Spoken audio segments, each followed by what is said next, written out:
Percobaan berikutnya yang akan saya lakukan yaitu percobaan jenis dan bentuk gelombang transversal dan longitudinal.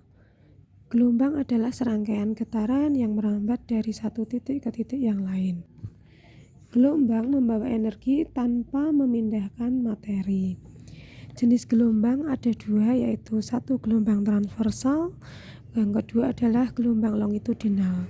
Gelombang transversal adalah getaran yang partikelnya tegak lurus terhadap arah rambatan. Gelombang longitudinal adalah getaran partikelnya paralel dengan arah rambatannya. Percobaan pertama yang akan saya lakukan yaitu dengan alat dan bahan selingki, karet gelang, dan kabel listrik. Percobaan pertama yaitu percobaan transversal. Yang pertama, langkah-langkahnya adalah letakkan selingki pada lantai yang datar, kemudian 2 orang memegang ujung selingki, ketiga rentangkan selingki tapi jangan terlalu kencang.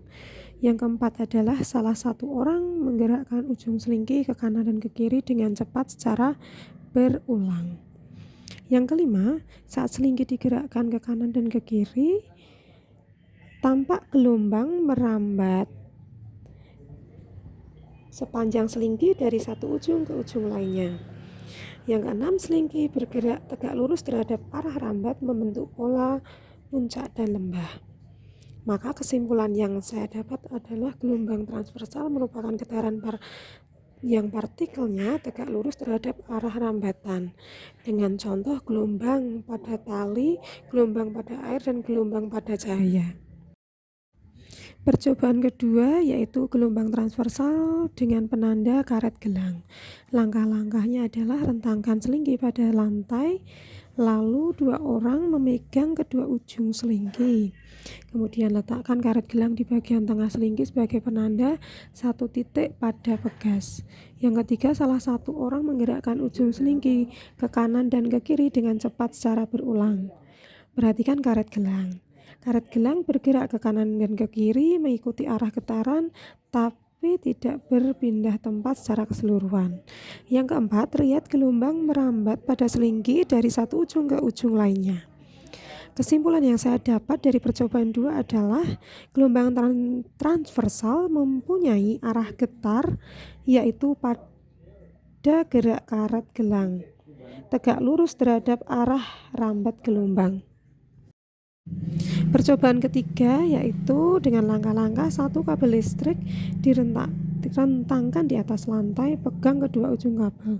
Kedua, salah satu orang menggerakkan kabel ke kanan dan ke kiri dengan cepat secara berulang. Yang ketiga, maka terlihat tidak ada gelombang yang merambat sepanjang kabel. Kabel hanya mengikuti gerak tanpa membentuk pola puncak dan lembah seperti pada percobaan pada selingki. Kesimpulan yang saya dapat dari percobaan ketiga adalah tidak semua benda dapat menunjukkan gelombang transversal. Yang kedua, sifat elastis diperlukan agar gelombang dapat merambat. Kabel listrik bersifat kaku, maka gelombang tidak dapat menyalurkan gelombang dengan baik. Berbeda dengan selingki yang lentur dan ringan.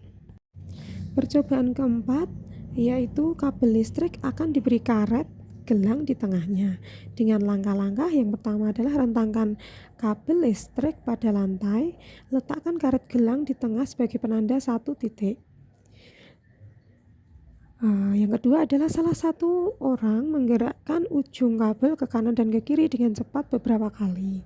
Saat kabel digerakkan, karet gelang ikut bergerak, tapi gelombang tidak merambat pada seluruh kabel seperti percobaan pada selingki. Gerakan hanya terlihat pada bagian yang digerakkan, sedangkan bagian tengah hingga ujung lainnya hampir tidak menunjukkan gelombang yang jelas. Hal ini terjadi karena kabel listrik kaku, sehingga energi getar tidak dapat merambat secara efisien di sepanjang kabel. Karet gelang menunjukkan getaran lokal, bukan rambatan gelombang transversal. Percobaan terakhir yaitu percobaan kelima dengan langkah-langkah. 1. Rentangkan selingki di atas lantai. 2. Pegang kedua ujung selingki oleh 2 orang. Yang ketiga, salah satu orang menggerakkan ujung selingki ke depan dan ke belakang secara cepat. Maka saat ujung selingki digerakkan maju dan mundur, terlihat bagian selingki merapat dan merenggang. Rapatan dan renggangan tersebut merambat ke selingki dari satu ujung ke ujung lainnya. Perhatikan arah gerakannya. Gerakan selingki searah dengan arah rambatan gelombang. Kesimpulan yang saya dapat yaitu 1. Gelombang longitudinal adalah getaran partikelnya paralel dengan arah rambatannya. Yang kedua, terlihat dari pola rapatan selingki dan regangan yang merapat sepanjang pegas. Yang ketiga, gelombang longitudinal contohnya yaitu gelombang bunyi. Yang keempat, perbedaan gelombang longitudinal dan transversal adalah pada arah getarannya. Gelombang transversal yaitu arah getarannya tegak lurus, sedangkan gelombang longitudinal arah getarannya sejajar.